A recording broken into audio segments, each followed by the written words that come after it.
कोलकाता का saint Mary sacred heart church, जो church के अलावा नन हॉस्टल भी था। जवान लड़कियां जो दुनिया के सारे बंधन और वैभव त्याग कर जीसस और मानवता की सेवा करने की कसम खाती थी, वो इसी हॉस्टल में रहकर अपनी ट्रेनिंग के कुछ साल बिताती थी। और जब उन्हें नन होने के सभी कर्तव्य सिखा दिए जाते तो उन्हें सेक्रेड हार्ट सोसाइटी से जुड़े किसी चर्च में भेज दिया जाता। ये मार्च का अंतिम शनिवार था। चर्च में इवनिंग प्रेयर हो रही थी। तभी मदर सुपीरियर एग्नेस, जो इस नन ट्रेनिंग सेंटर की हेड थी, उन्होंने एक 22 साल की लड़की से बाकी लड़कियों का परिचय कराया। ये है गॉड स्पेशल चाइल्ड मारिया। आप सभी की तरह इनका जन्म भी सिर्फ सांसारिक सुखों में अपने जीवन को व्यर्थ करने के लिए नहीं, बल्कि प्रभु के चरणों की सेवा के लिए हुआ है। यह हमारे साथ इसी चर्च में रहेंगी। मदर एग्नेस ने अपनी तरफ से नन मारिया का इंट्रोडक्शन दे दिया था, लेकिन मारिया के चेहरे पर गहरी उदासी की परत चढ़ी दिखाई देती थी। उसने न किसी से नजर मिलाई, न किसी को देखकर कोई भाव उसके चेहरे पर आया। बस जैसे ही मदर एग्नेस ने अपनी बात खत्म की, वो चुपचाप अपने कमरे की ओर निकल गई। ये लड़की तुमको कुछ अजीब नहीं लगा? मुझे तो ऐसा लगा जैसे उसे जबरदस्ती इधर भेजा है। पता नहीं उसकी आंखों में कुछ है। I can feel it. Mother Agnes ने तुम्हारा बात सुना तो प्रॉब्लम हो जाएगा। बाद में देखते हैं। अगर ऐसा कुछ होगा तो वो खुद बोलेंगी ना। तुम क्यों अपना मूड खराब करता है? मोनिका के कहने पर उसके ही कमरे में रहने वाली रोमा चुपचाप अपने कमरे में लौट गई थी। लेकिन अभी भी मारिया का वो सपाट चेहरा, गहरी भीतर धसी आंखें उसके मन में कौंध रही थी। अगले दिन सवेरे प्रेयर के समय रोमा ने महसूस किया कि वो सबसे पीछे खड़ी हुई कुछ और ही बड़बड़ा रही है, जैसे वो इस प्रेयर से बचने की कोशिश कर रही हो। रोमा दबे पांव मारिया के नजदीक जाकर खड़ी हो गई और उसके मुंह से निकल रहे शब्दों को समझने की कोशिश करने लगी। मारिया कुछ अजीब सा बड़बड़ा रही थी, जो स्पष्ट तो बिल्कुल भी नहीं था, लेकिन रोमा के शरीर में उसकी आवाज से झुरझुरी सी दौड़ने लगी थी, क्योंकि मारिया किसी आदमी की दोहरी आवाज में कुछ बोल रही थी। कुछ तो अलग है इस लड़की में। मैं पता लगा कर रहूंगी आखिर इसका चक्कर क्या है। इसका दिमाग लगता है ठिकाने पर नहीं है। वैसे भी हम सबका यहाँ आने का कोई ना कोई कारण है। ये तो इतनी पढ़ी लिखी सुंदर है, कोई भी मिल सकता था इसको। यहाँ क्यों आई? रोमा के मन में कई सवाल थे, जिनके उत्तर जानने के लिए वो काफी परेशान थी। शाम को प्रेयर के बाद सभी अपने कमरे में सोने की तैयारी कर रहे थे, लेकिन रोमा ने आज कुछ अलग सोचा हुआ था। सबके सोने के बाद वो दबे पांव मारिया के कमरे की खिड़की पर पहुंची और अंदर झांक कर देखने लगी। लेकिन वहां का नजारा देखकर रोमा के रोंगटे खड़े हो गए थे। मारिया अंदर चेयर पर बैठी हुई थी, लेकिन वो चेयर पर ऐसे बैठी थी जैसे किसी ने उसके पूरे शरीर को मोड़ तरोड़ कर जबरदस्ती वहां बैठाया हो। उसके हाथ पैर बुरी तरह से गुथे हुए थे, गर्दन दूसरी ओर थी। ऐसा लगता था वहां कोई इंसान नहीं, रबर की गुड़िया पड़ी है। अचानक ही मारिया ने अपनी गर्दन रोमा की ओर घुमाई और इस बार मारिया का चेहरा देखकर रोमा की चीख निकल गई। मारिया की आंखों के चारों ओर गहरे स्याह गड्ढे दिखाई पड़ रहे थे। बाल बुरी तरह से उसके चेहरे पर बिखरे थे और दांत इतने काले थे जैसे किसी ने जलता हुआ कोयला उसके मुंह में रख दिया। रोमा की दिल दहला देने वाली चीख सुनकर मदर एग्नेस और बाकी लड़कियां दौड़कर वहां पहुंच गई। रोमा जमीन पर पड़ी हुई थी और उसकी सांसें उखड़ रही थी। तुम यहाँ क्या कर रही हो? क्या हुआ है? रोमा ने उंगली से मारिया के कमरे की ओर इशारा किया। रोमा की हालत देखकर मदर एग्निस ने खिड़की से अंदर की ओर देखा तो उसके भी होश उड़ गए। ओ जीसस, ये क्या है? मैं देखती हूँ, तुम लोग इधर ही रहना। मदर एग्निस क्रॉस को हाथ में लेकर मारिया की ओर कदम बढ़ाती है तो मारिया अपनी कुर्सी से कूदकर नीचे जमीन पर आ जाती है और किसी जंगली जानवर की तरह गुर्राते हुए मदर एग्निस को एक टक घूरने लगती है। एग्निस धीरे धीरे क्रॉस को अपने हाथ में पकड़े मारिया की ओर बढ़ रही थी। तभी अचानक उनके हाथ से क्रॉस छूटकर नीचे गिर पड़ता है। अगले ही पल मारिया की आंखों की पुतली काली हो जाती है। उसकी उंगलियां कड़कड़ की आवाज के साथ पीछे घूम जाती है और मारिया किसी जानवर की तरह एग्निस के ऊपर छलांग लगाकर उसके हाथ का मांस चबा डालती है। वो किसी शैतान की तरह मदर एग्निस का मांस अपने मुंह में दबाए वहां खड़ी हुई थी और मदर एग्निस दर्द से बेहाल हो रही थी। हमला करने के बाद मारिया वापस जाकर उसी कुर्सी पर बैठ जाती है और अजीब सी आवाज में कुछ बड़बड़ाने लगती है। मारिया के मुंह से सुनाई दे रही आवाज ऐसी थी मानो एक साथ 2-3 लोग बोल रहे हों।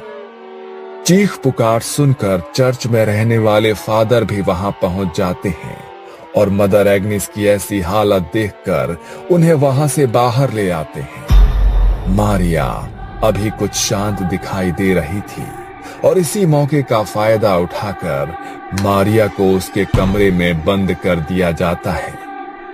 मारिया की ऐसी हालत देखकर सभी हैरान थे। बाकी की लड़कियों में भी डर का माहौल बन गया था। फादर स्टीव समझ चुके थे कि ये कोई इंसानी नहीं, शैतानी ताकत का काम है। इसलिए बाकी की लड़कियों को उस कमरे से दूर रहने की सलाह दी जाती है और वो क्रॉस को माथे से लगाकर कुछ बुदबुदाने लगते हैं। अगले दिन सुबह प्रेयर का समय था। फादर ने सभी ननों को मारिया के कमरे के बाहर बुलाया और एक साथ प्रेयर करने के लिए कहा। पवित्र जल हाथ में लेकर फादर मारिया के कमरे में दाखिल हुए। एक तरफ बाकी की नन मिलकर लगातार प्रेयर कर रहे थे और दूसरी ओर फादर हाथ में पवित्र जल लेकर मंत्र बोलते हुए उसकी ओर बढ़ रहे थे। फादर को देखकर मारिया के चेहरे के भाव बदलने लगे। वो घबरा कर एक कोने में सिमट रही थी। प्रेयर की आवाज उसके कानों में पहुंच रही थी, जिससे वो अपने दोनों कानों पर हाथ रखकर बचने की कोशिश कर रही थी। अचानक एक चीख के साथ वो जमीन पर गिर पड़ी और उसी के साथ फादर स्टीव ने पवित्र जल छिड़ककर बाकी सभी को यकीन दिला दिया कि मारिया के ऊपर जो भी शैतानी साया था वो पवित्र जल और प्रार्थना की शक्ति से उसे छोड़कर जा चुका है। पवित्र जल ने जहां जहां मारिया के शरीर को छुआ था वहां पर छाले जैसे बन गए थे। ऐसा लगता था जैसे मारिया को किसी ने तेजाब से जला दिया हो।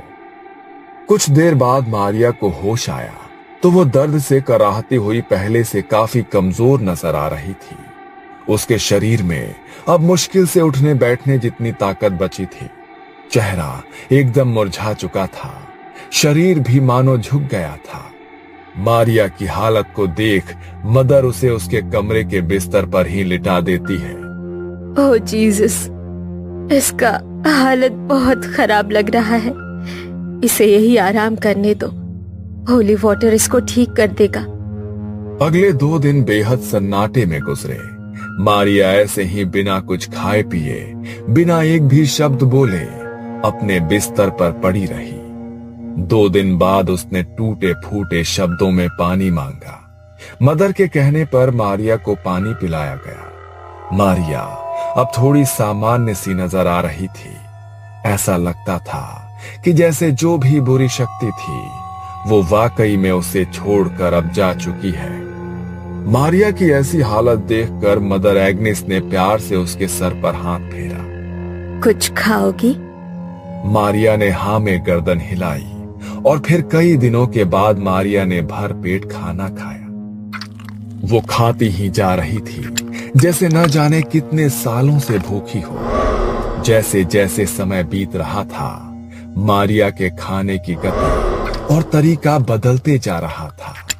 मारिया का पूरा मुंह खाने से सन गया था। खाना खाने के बाद मारिया कुछ अलग सी नजर आने लगी थी। एक बार फिर उसकी आंखें बदलने लगी और वो कुछ अजीब सी भाषा में बड़बड़ाने लगी। ये बार बार अलग भाषाओं में बोल रही है, लेकिन इसने इतनी सारी भाषाएं सीखी कब? आप तो कह रही थी ये अनाथ आश्रम में रहकर पढ़ी है। क्या वहाँ पर ये सब भी सिखाते हैं? और आपने उसे खाना खाते हुए देखा? ऐसा लग रहा था जैसे कोई इंसान नहीं, जानवर खा रहा हो। मुझे नहीं लगता ये अपने होश में है। इस समय जो कुछ भी कर रही है ये उसके अपने बस में नहीं है। इससे पहले कि कोई कुछ कर पाता, मारिया एक बार फिर से नॉर्मल हो गई थी। ऐसा लगता था अभी कुछ देर पहले जो भी हुआ उसे उसकी जानकारी ही नहीं है। मारिया का स्वभाव गुजरते समय के साथ अजीब और अजीब होता जा रहा था।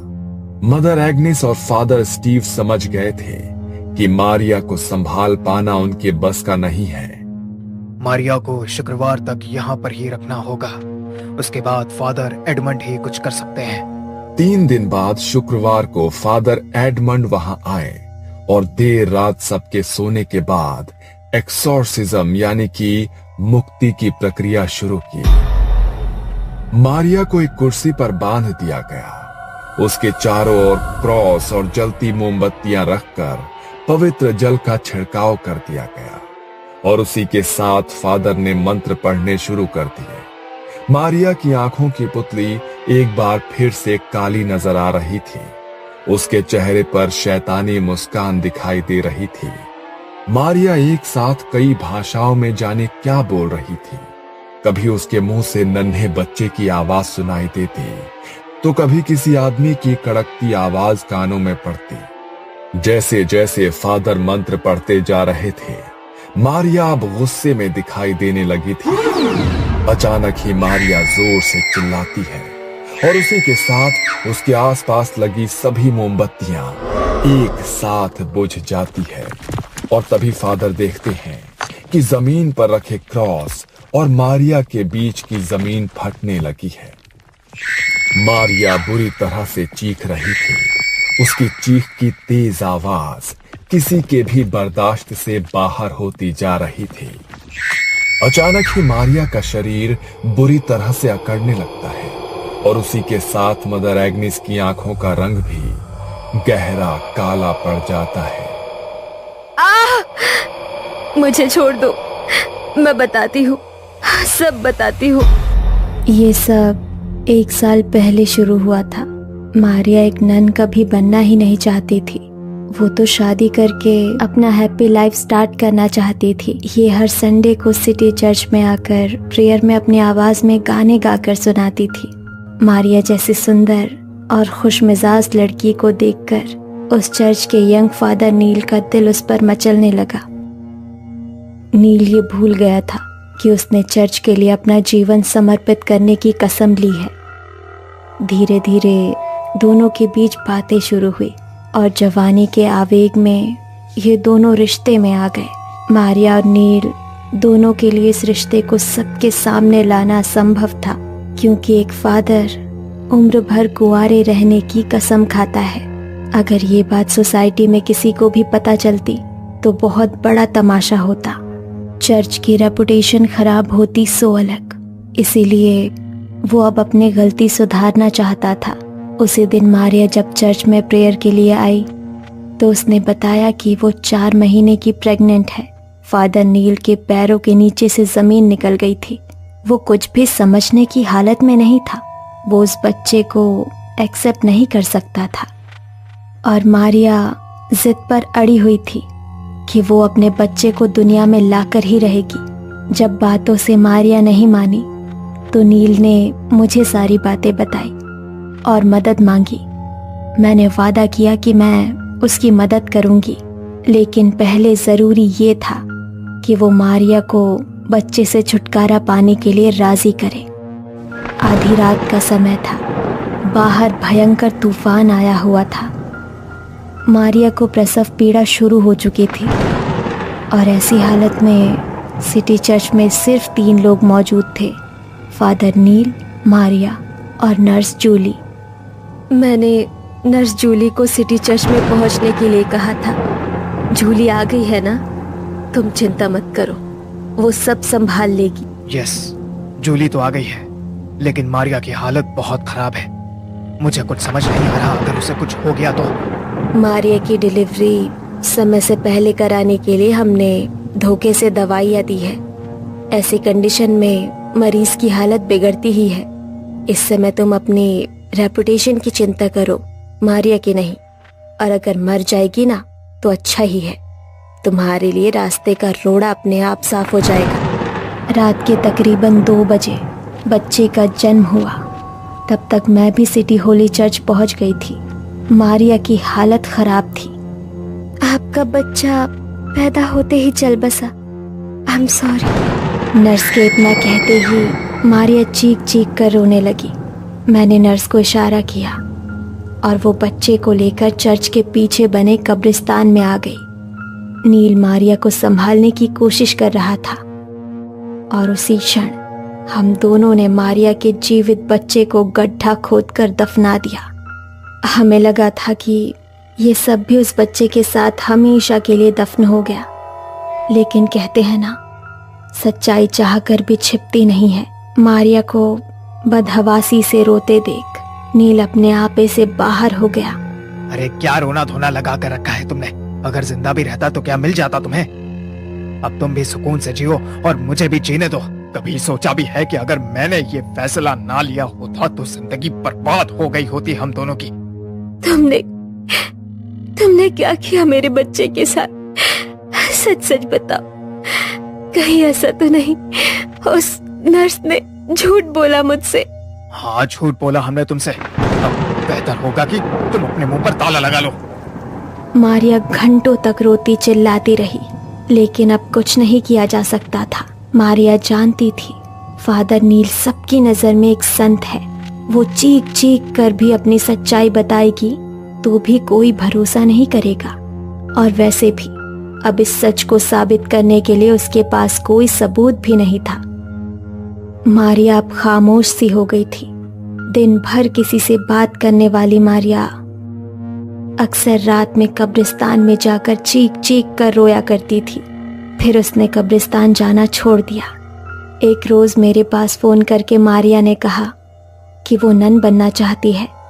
शुरू में मैंने उसे समझाने की कोशिश की, लेकिन वो मानो अपनी जिद पर अड़ गई थी। नील के धोखे ने उसे बुरी तरह से तोड़ दिया था और अब वो इस संसार में किसी के साथ भी नाता रिश्ता नहीं रखना चाहती थी। और फिर मैं उसे अपने साथ यहाँ ले आई। कॉल नील, वरना ये मारिया जाएगी। फादर कुछ मंत्र पढ़ते हैं और मारिया के ऊपर हॉली वाटर की कुछ बूंदें छिड़क देते हैं। मारिया खुद को अपने बच्चे की मौत का जिम्मेदार समझ रही थी। उस गिल्ट ने उसको भीतर से बिल्कुल खोखला कर दिया था। आधी रात को कब्रिस्तान में जाकर मरे हुए बच्चे को पुकारने के कारण शैतानी रूहों ने उसके शरीर पर कब्जा कर लिया है। इन रूहों में मारिया के नन्हे बच्चे की आत्मा भी शामिल है, जो अब अपना बदला लेना चाहता है। फादर ने एक्सॉर्सिज्म की प्रक्रिया को और भी तेजी से शुरू कर दिया। वो लगातार हॉली वाटर छिड़क कर मंत्र पढ़ रहे थे। बंद करो, बंद करो। चीखते हुए मारिया ने खुद का हाथ उल्टी दिशा में घुमा दिया। मारिया के हाथ की हड्डी टूट गई थी और उसी के साथ मारिया की दिल दहला देने वाली चीख सुनकर सभी का दिल दहल उठता है। कॉल नील। फादर नील को बुलाने का इशारा करते हैं और कुछ ही देर में फादर नील वहां पहुंच जाते हैं। नील को वहां पर देखकर मारिया डरावनी तरीके से जोर जोर से हंसने लगती है। नील घबराकर मदर एग्निस के पास आकर खड़ा हो जाता है। मुझे माफ कर दो मारिया, तुम बिल्कुल मत घबराना। फादर इस शैतानी रूह को तुम्हारे शरीर से जरूर दूर कर देंगे। फादर लगातार हॉली वाटर छिड़क कर मारिया का एक्सॉर्सिज्म पूरा करने की कोशिश कर रहे थे। अचानक ही मारिया अपनी गर्दन ऊपर की ओर उठाती है और उसी के साथ मदर एग्नेस और फादर नील का शरीर हवा में ऊपर उठने लगता है। बुझी हुई मोमबत्तियां एकाएक जल उठती है और उसमें से 2 मोमबत्ती जाकर मदर एग्नेस और नील के कपड़ों को आग लगा देती है। मारिया एक बार फिर से लड़खड़ाती जुबान में बड़बड़ाती है, एक पाप एक ही सजा। नील और मदर एग्नेस जमीन से इतनी ऊंचाई पर थे कि कोई चाहकर भी उनके शरीर से उठ रही आग की लपटों को बुझा नहीं सकता था। फादर के हाथों में पकड़ा हुआ हॉली वाटर उनके हाथ से छूटकर नीचे गिर पड़ता है और उसी के साथ मारिया की गर्दन एक ओर लटक जाती है। झुलसने के कारण मदर एग्नेस और फादर नील की मौत हो गई थी और मारिया, उसकी टूटी सांसें अभी भी बाकी थी। मारिया को तुरंत अस्पताल ले जाया गया और वहां पर कुछ दिन बिताने के बाद वो स्वस्थ हो जाती है। यूं तो फादर एडमंड ने आज तक बहुत से एग्जॉर्सिज्म किए थे, लेकिन उनके चर्च में किया हुआ यह पहला एग्जॉर्सिज्म था जो किसी नन के ऊपर हुआ था और जिसमें 2 जान भी चली गई थी। सिटी हॉली चर्च और सेक्रेड हार्ट चर्च को इस घटना के बाद बंद कर दिया गया, लेकिन मारिया और फादर एडमंड के लिए ये एक बुरा सपना बन गया जो आज भी उन्हें रातों को सोने नहीं देता।